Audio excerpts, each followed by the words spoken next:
welcome to Uxbridge Scugog Life. I'm your host, Jackie Hermans. Now, warning, we should have this written across the bottom too. Warning, I just got back from vacation, very little sleep, arrived at 2 a.m. in the morning. But I'm really excited about these interviews, so they better make sense. We'll be talking to CMHA about French services that are available. Eric Merchant is also going to be in the house because the TIFF Festival just happened. And you know the song, Born to be Wild? Well, Born to be Wild, City of Oshawa. There's something big that has just happened on September 23rd, and it's going to happen every year now on September the 23rd. You're going to want to find out more about Steppenwolf, all right? So keep on watching. We'll be back with more on Uxbridge Scugog Life.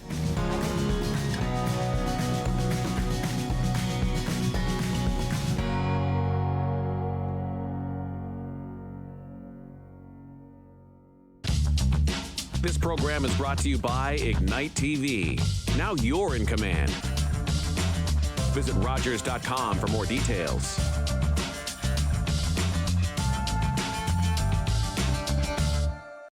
It isn't the heavy trays that make the job difficult, or the fast pace you need to keep up. It's not working another double because someone called in sick. What makes the job tough is the moment you realize a customer has had enough and you have to make that decision not to overserve. Refusing service isn't personal, it's the law. We know it's not easy, but we're counting on you to keep us all safe. Thank you, servers, for doing the tough job. Hi, I'm Sean Lackey, and this is Sold with Sean Lackey. You should check us out if you want to find out what's going on in the world of real estate. We'll have all sorts of guests to keep you in the loop on what's going on in this wonderful world.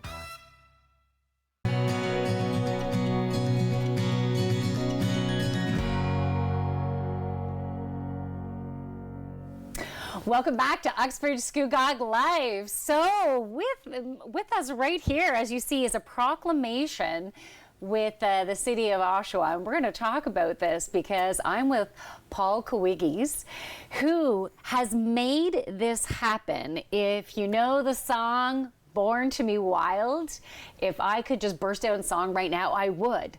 But so the singer, the lead singer is from Oshawa, or the whole band is from Oshawa. So two of the members of Steppenwolf are from Oshawa. So they originally were a band that had roots in the city, and they used to play places like the Jubilee Pavilion by the lake. But the creator of Born to be Wild is a guy by the name of Mars Bonfire, who is a proud Oshawa guy. Oh, and that's a super cool name, by the way. Yeah, I don't think it's his real name, but it's a very cool name. It's got some fire to it, Absolutely, right? yes. He definitely comes from a place of passion.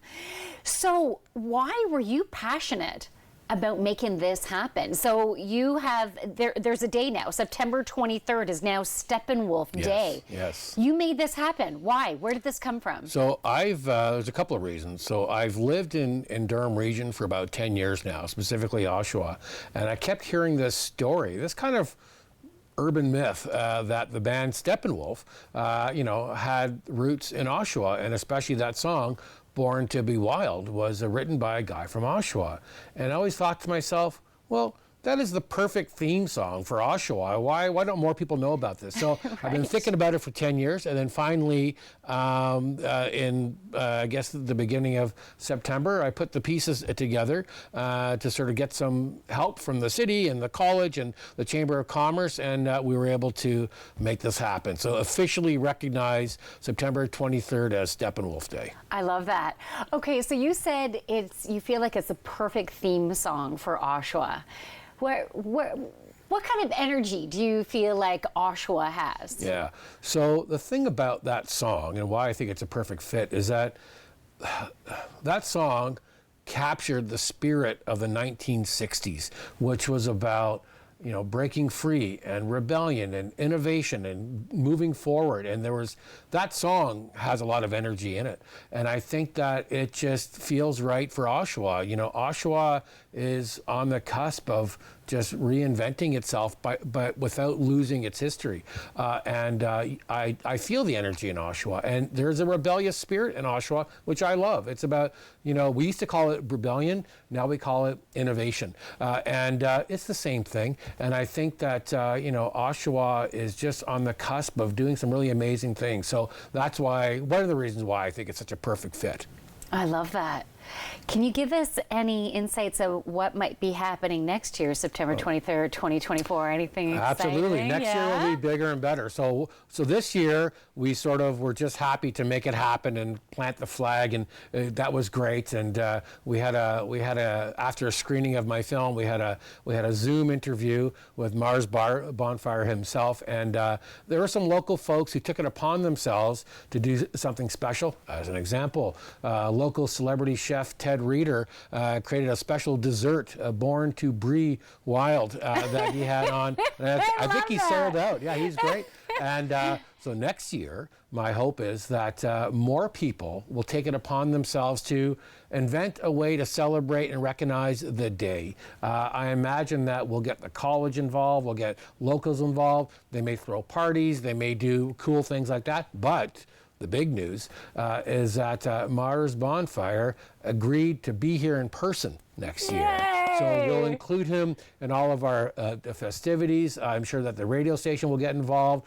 Maybe we'll throw a parade. Who knows? A big concert. And we'll get him involved in the music awards. But we're thrilled about that. I love that. You know what? I've been wanting to get Ted Reeder on the show. So thank you for mentioning Well, there you go. Now's I like the time. to try his Brie, Yeah, too. he's got to come now. There's no way he can say no. Yeah. No, I hope you don't mind. I think we have like a minute or two Sure. left, but I'd love to find out a little bit more about your film. Sure. Well, thanks so much. So the film that started this whole thing is something called Essential Noise. And it's the story of 1960s Yorkville. So again, apropos to what we're talking about, people think of Yorkville today as a very posh, expensive, overpriced cappuccino kind of place to hang out. It was not like that in the 60s. It was where all the hippies were. It was because they could afford to be there, because it wasn't the greatest place to be in Toronto. But during that time, there was a coffee house folk revival movement. And artists like Joni Mitchell, Gordon Lightfoot, Steppenwolf, Neil Young, and many. Margaret Atwood used to hang out there, and she was approached about the film too. And these people created magic with nothing, and the magic still endures. So I made a film about that, and that's what sort of opened the door to Steppenwolf Day. But the film is traveling across Canada. It was just in Europe. It won a big award. It's streaming in Boston. We're off to Sault Ste. Marie soon. So I'm treating the film the same way that those artists made music back then, and I'm just taking it to the people and to the streets, and so far it's working. That's beautiful. Congratulations. I can feel the vibration of success. It just keeps on building and building with that. Thank you. And bringing this to Oshawa Steppenwolf is Day. pretty incredible. Thanks very much. I love Oshawa's new theme song. Yes, absolutely. Let's make that happen. I love it. Well, thank you so much. It was so great having you on the show. We'll be back with more on Uxbridge Scugog Life.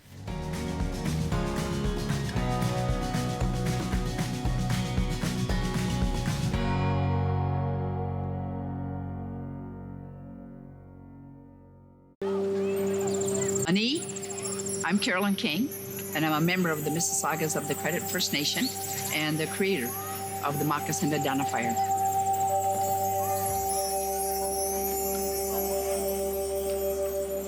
Philip Cote, an artist in Toronto here, took and redrew real moccasins. We're starting over with the children. The idea is that they would research whose land their school is built on, near, or what treaty area they're in. And the educational kit that we have has all that information in there. And the children just, love it. My dream is that this province will be covered with moccasin identifiers within the next decade, and they will forever know whose land they're on. That's the goal. Educate and awareness with a nice, simple little program called the Moccasin Identifier.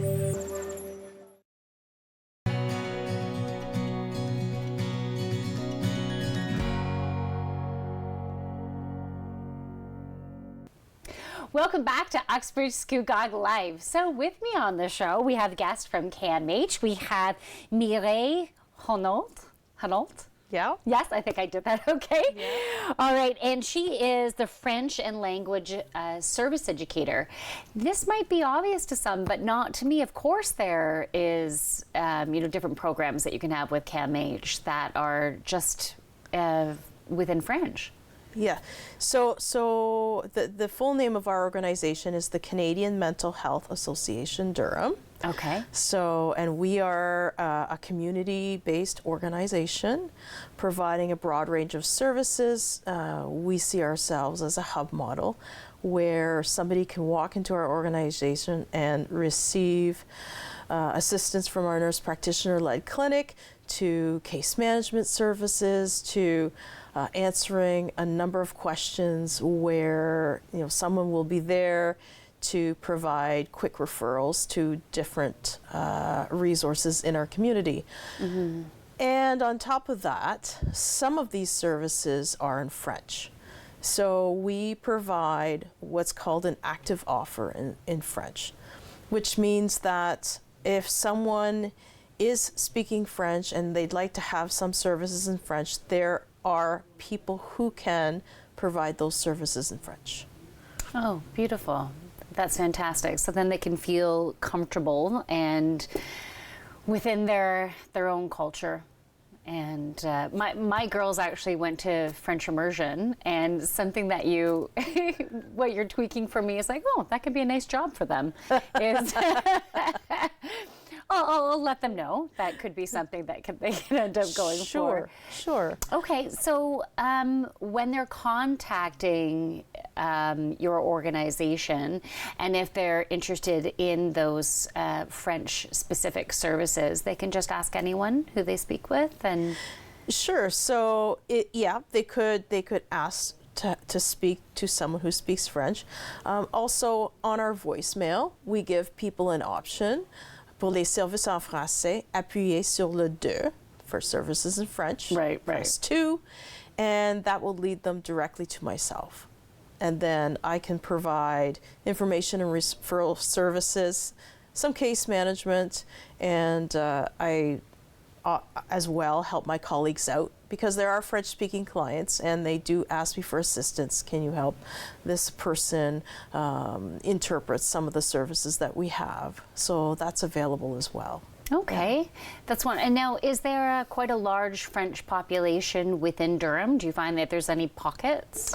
So there are at least 47,000 people in Durham who identify as French-speaking. So that means that it was either their mother tongue or it's their preference at home. And even more so, more people who may not have even been, identified as Francophones. So what I'm trying to say is there are a lot of Francophones in pockets everywhere, and a lot of them can comfortably speak in French and would prefer to speak in French. However, sometimes if an organization doesn't have that active offer, that Francophone will never know that they can access that service in French if we don't publicize it. So it's one of the reasons why I've been invited on here is to speak about that. The fact that we do have a capacity to provide some basic services in French, some education and training, which is a large part of my job, where not only do I provide the services at our organization itself in Oshawa, but also out in the Durham community and beyond. Okay, that's beautiful. When you said 40,000, that actually for me came as a shock. Mm-hmm. But there's probably many people that I come across on a daily basis and I just don't even realize that maybe French is their actual first language. Mm-hmm. Mm-hmm. And it would probably seem funny for someone who doesn't live in Canada, but we're so immersed in English everywhere. So to bring that comfort level to French speaking Canadians, I think it's so important. And especially when you're dealing with mental health issues, right? Absolutely. You want to be able to express yourself and feel comfortable. And when it's not, and if French isn't, or if English isn't your first language, that could be, it just adds that extra layer of maybe discomfort for whatever you might be going through. So it's beautiful. And a lot of times, if a French-speaking person has a perception that they will get better services if they communicate in French, they don't even let you know that they speak French. Okay. Because there is, there are some people that will think, well, if most of the services are available in English, why would I even bother communicating in French? Right. So there's a lot of education out there. There's a lot of work that still needs to be done in terms of encouraging anyone who speaks French to speak it. Right. Beautiful. As a Francophone myself, for example, if I don't speak French every day, it does not take long for me to get rusty. Yeah, I can understand and that. I'm bilingual. Yeah. So, Okay. Imagine what that's like. Now, what is the contact information that we can share with everyone? So if they want some more information on the French services that you provide. So all they need to do is call the agency. Okay. And if they call and say, can I have extension 137, that's my direct extension. They can ask for Mireille, or can I speak to the French language services person or rep. Thank you so much. Yeah. I am so glad we had an opportunity to have you on the show and to educate everybody about the services that are available for them. Thank you. This is great. Awesome. So we will be back with more on Uxbridge Scugog Life.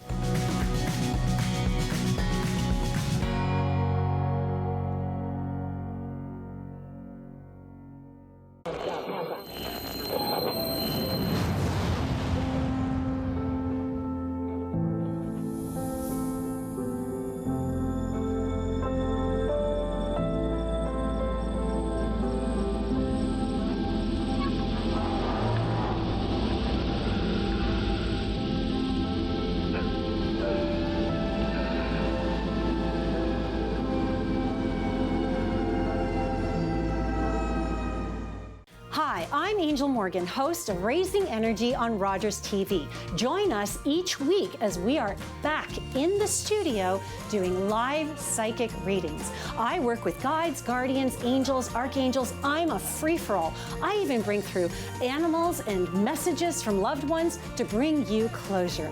Check out rogerstv.com/raising energy for our listings and air times and for your free tickets.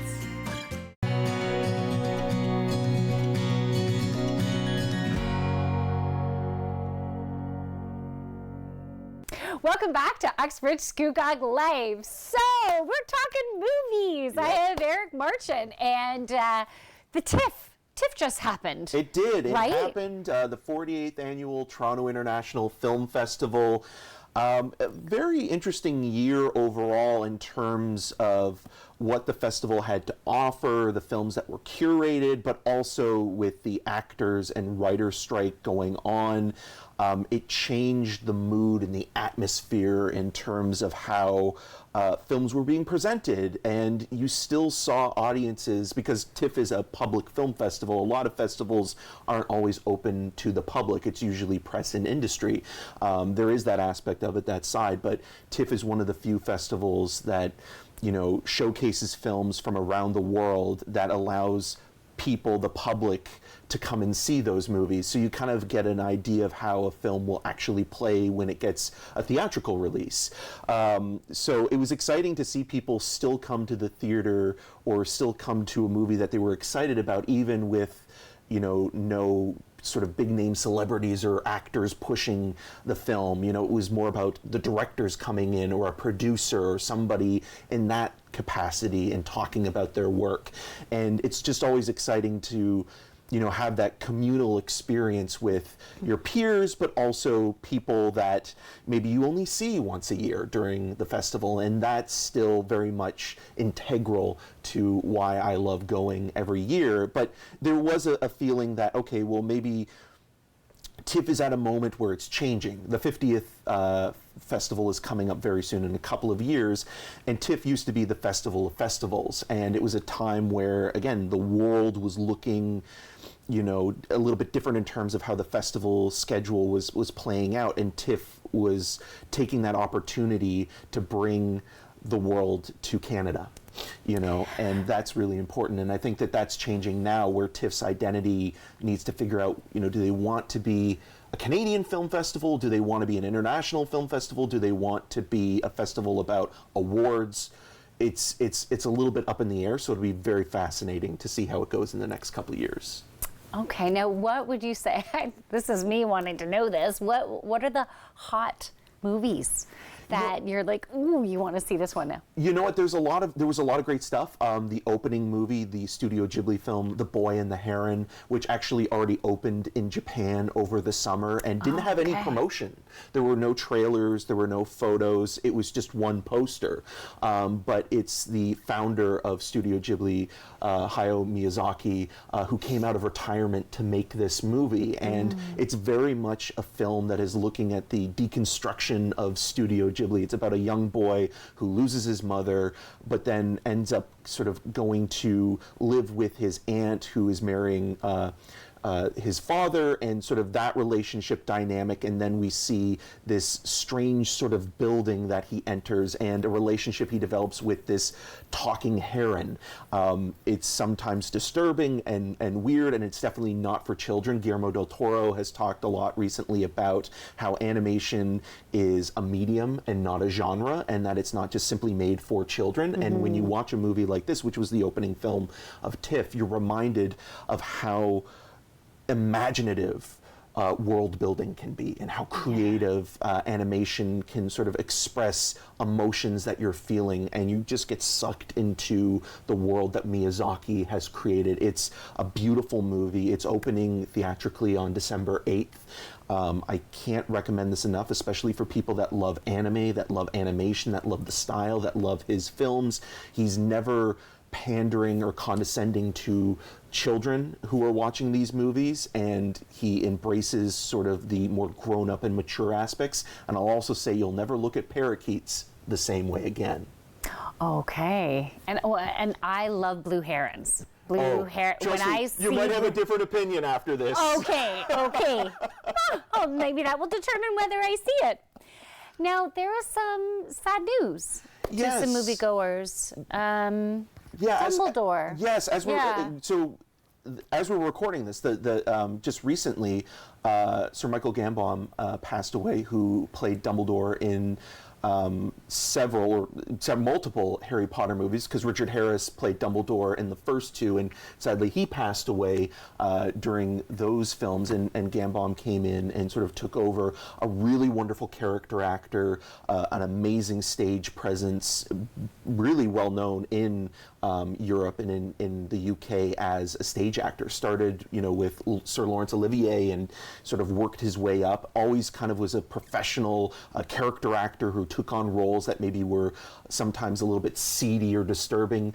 A role that I loved him in quite a bit. It's a little bit more of an underappreciated role, but was in Kevin Costner's Open Range. He was one of the main villains in that, and he plays kind of like this Irish baddie, but he was just chewing the scenery in that movie, and just a fun actor.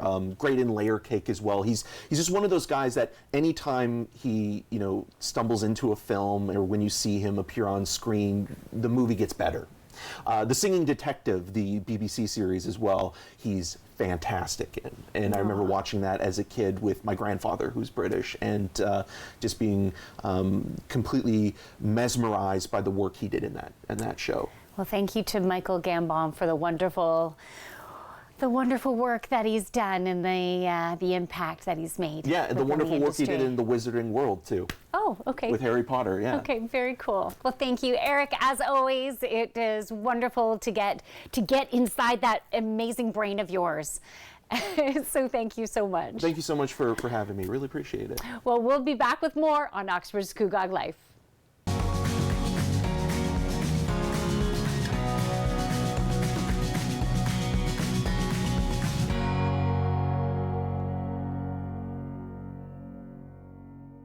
Summer days, summer nights, lots of things to do, places to go, and people to see. If you're having a few drinks, be sure to plan ahead and get home safely. We don't want to pick you up. Drinking drivers risk injuries to themselves and others and take chances with their license, their jobs, and their future. Remember what's at stake and choose your ride, whether you're the driver, the passenger, or the party host. Thanks for supporting sober driving. I hope we never meet. Visit arrivealive.org to find out more.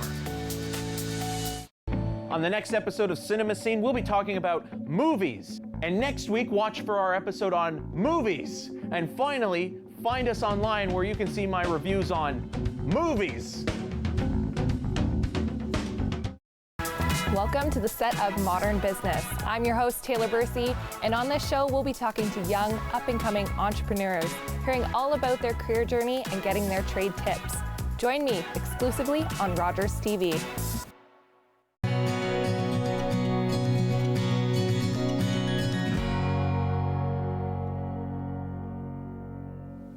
Welcome back to Uxbridge Scugog Life. So at the beginning of the show, I mentioned I was away. So back from vacation, I was in Roatan, Honduras, and I had this insight when we went out snorkeling one day. It was our last day. We missed 2 days of snorkeling because the water was really rough and it was really unpredictable as to what the currents are going to do and how the waves might take you and stuff. But we decided to go out. And so we were kayaking out to the reef. And I just wanted to share this insight. And these big black clouds started coming towards us. And at first I had a bit of fear going, oh no, like what's going to happen? This could be a little bit unpredictable weather here. But my intuition was just saying, no, it's okay. You're going to be okay. We got to the reef. It started downpouring. But we began to snorkel. And the visibility was because of the weather. But we noticed the school of fish, beautiful blue, huge, like probably 150 of them. And we started to follow the fish. And they were going with the current. They were weaving in and out and around the coral, going with the waves, going with the current. And that was the insight that I had. You know, as we go about life, sometimes things are going to be a bit rough. Sometimes we're going to have those dark clouds over our heads with whatever we're experiencing. The more we can flow with the current, the more ease and flow. So it's really going to start with those thoughts, right? And make decisions that are going to provide the least resistance. Sometimes you need to let go, right? Sometimes you need to let go and flow. I hope you have a fantastic week. If you want to book a reading with me or a healing session, you can go to my website, thejoyfulyogini.ca. I got yoga going on too. It's time to register. From my light to yours, namaste. Bye.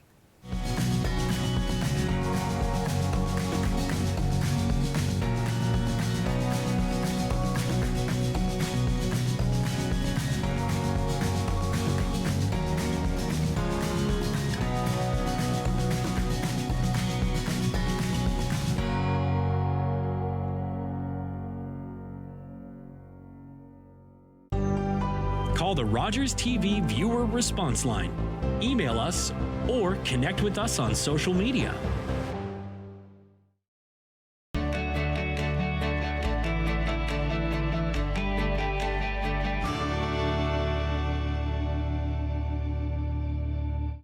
Hi, welcome to Cooking with Corey. I'm your host, Corey Dern, and with me is the fabulous Grant Peckford, Catherine Seaton, Ted Rowney, the lovely Lisa Lace, Nellie Peterson, Sasha Sudat, Jason Poulter. So what are we making?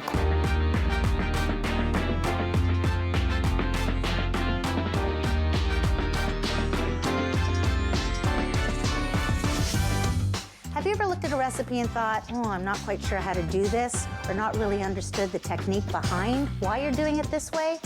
And my show is the show for you. That is exactly what you were looking for. The best thing about this is you're actually treating the tofu as somebody who would treat a steak. Where's the salt?